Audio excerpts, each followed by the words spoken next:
రాష్ట్ర రాజకీయాల్లో కీలక పరిణామం చోటు చేసుకుంది. తెలంగాణ జాగృతి అధ్యక్షురాలు కవిత టీ న్యూస్ ఛానల్ తో పాటు BRS MLA Madhavaram Krishna Rao, BJP MLA Maheshwar రెడ్డికి లీగల్ నోటీసులు జారీ చేసింది. తనపై తన భర్త అనిల్ పై ఆధారాలు లేని ఆరోపణలు చేశారంటూ నోటీసులో తెలిపారు. ఇక వారం రోజుల్లో బహిరంగ క్షమాపణ చెప్పాలని కవిత డిమాండ్ చేశారు. బీఆర్ఎస్ నేతల అవినీతిపై తానింకా చిట్టా విప్పలేదని, ఇప్పుడు కేవలం టాస్ మాత్రమే వేశారని, ఇంతదానికి ఉలిక్కి పడితే ఎలా అంటూ ప్రశ్నించారు. త్వరలోనే అవినీతి అక్రమాలపై టెస్ట్ మ్యాచ్ ఉండబోతోందని హెచ్చరించారు. తనకు ఓ రోజు వస్తుందని, తాను సీఎం అవుతానని, అప్పుడు అందరి అక్రమాలపై విచారణ జరిపిస్తానన్నారు. జనం బాటలో ప్రజల మధ్య తిరుగుతుంటే మీ అవినీతి అక్రమాలు అన్ని బయటికి వస్తాయి అన్నారు కవిత.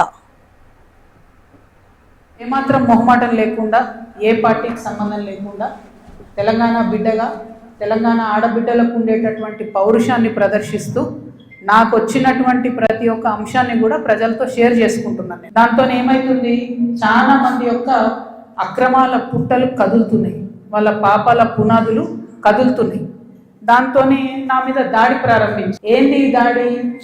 నేను కాంగ్రెస్ పార్టీతోని అంటకాగి ఉన్నాను, కాంగ్రెస్ పార్టీతోని అండర్స్టాండింగ్తో నేను పనిచేస్తున్నాను, ఎందుకంటే నాకేదో ఫైనాన్షియల్ బెనిఫిట్ కోసం నేను పనిచేస్తున్నా అని చెప్తున్నారు. ఈ వెకిలి ప్రయత్నాలు చేస్తున్నటువంటి గుంటనక్కలందరూ కూడా నేను చెప్తా ఉన్నా, నేను ఇంకా మీ చిట్టా విప్పడం ప్రారంభించలేదు, ఓన్లీ టాస్ వేసిన అంతే.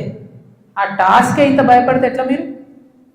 ముంగటి ఇంకా టెస్ట్ మ్యాచ్ ఉంది, మామూలుగా అనుకుంటారే ఇది కథ, జస్ట్ టాసే.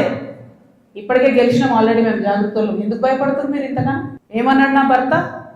మీరు అధికారంలో ఉన్న 10 ఏళ్ళలో ఎన్నడని వచ్చి మిమ్మల్ని ఒక పని అడిగినామా? మేము ఎక్కడన్నా ఎప్పుడన్నా ఒక ఫేవర్ అడిగినామా మిమ్మల్ని? ఒక్క విషయంలో అన్నా అవుట్ ఆఫ్ ద వే పోయి ఏ ఒక్క మంత్రితోని కానీ, కేసీఆర్ గారితో కానీ, కేటీఆర్ గారితో కానీ, హరీష్ రావు గారితో కానీ, నా భర్త కానీ, నేను కానీ